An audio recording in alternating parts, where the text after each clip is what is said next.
On December 26, 2004, coastal communities around the Indian Ocean were shaken awake by a massive earthquake.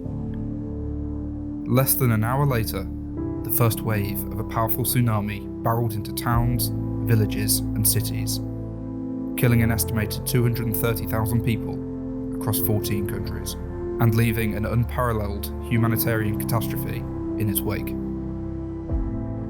20 years ago, Islamic Relief joined international NGOs from around the world in responding to the disaster. Today, staff look back on that time and the response in Indonesia's Aceh province, the most heavily impacted area.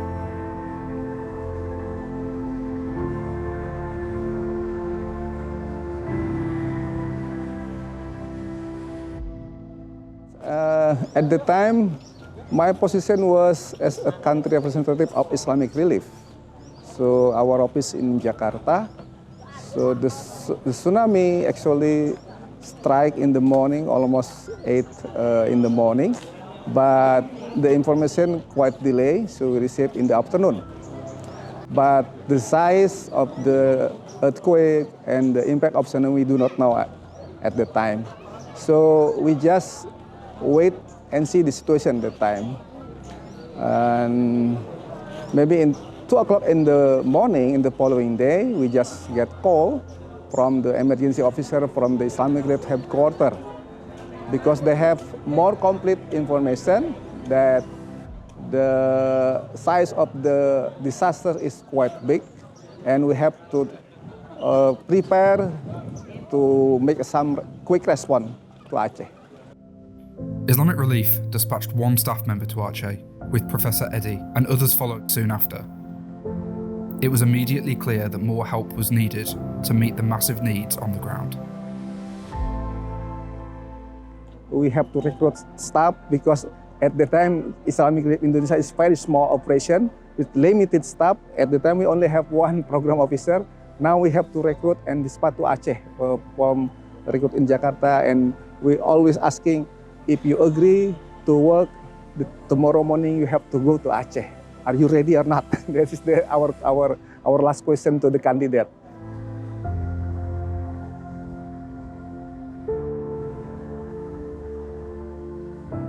Setelah itu baru kemudian ketika mendengar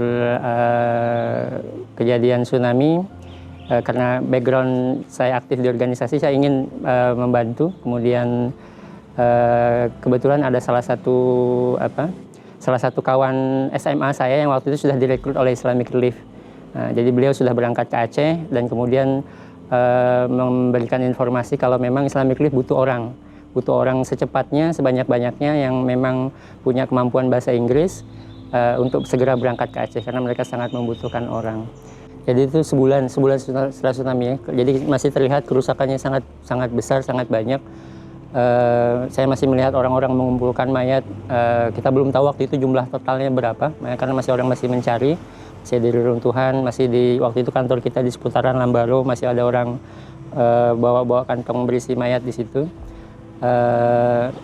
Ya ketika saya melihat beberapa kapal besar yang nggak kebayang bagaimana dia bisa berada di tengah daratan gitu, sekitar 1-2 kilo. Saya tidak pernah tahu tentang tsunami sebelumnya, dan seperti itu juga sepertinya kejadian di masyarakat Aceh.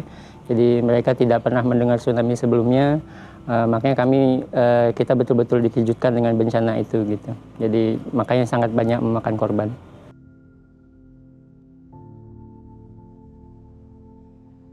I think it's something I have never experienced before. I mean, I've been involved in a couple of crises beforehand, but I think nothing to that extent. I perhaps didn't anticipate what would be there. Earthquakes, I have a bit of knowledge about what an earthquake can do, but I think because it was a tsunami, I probably didn't have any vision on what a tsunami can do, and yeah, it was traumatic, and I think it remained traumatic for quite a while because even after that, you're constantly getting aftershocks in the area, and that in itself is something, if you've never experienced an earthquake, you're not used to what aftershocks are either. So that was something new as well, and there was constant fear around everybody because the initial earthquake followed with the tsunami. So now while everyone were fearful of earthquake, everybody was fearful that every earthquake or every trigger would send another tsunami. So you're constantly on the edge for a number of weeks because of the aftershocks that were happening.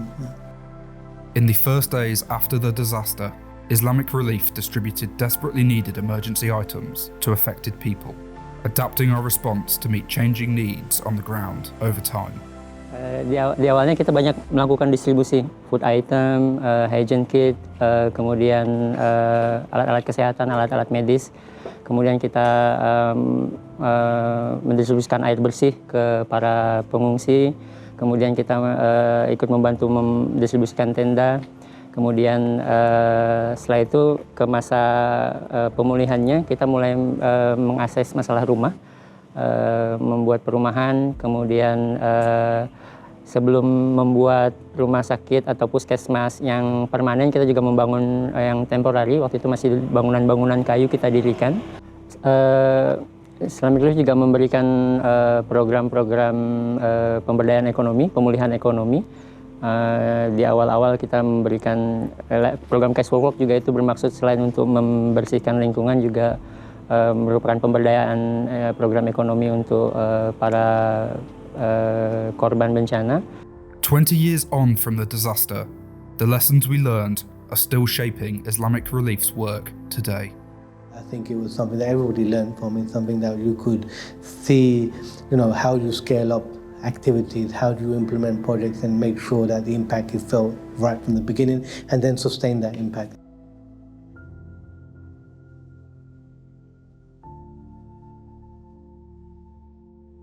I think Tsunami 2004 not only remind us in Aceh or Indonesia, but also it's open eyes every people over the world that it is very important to do something before disaster happen.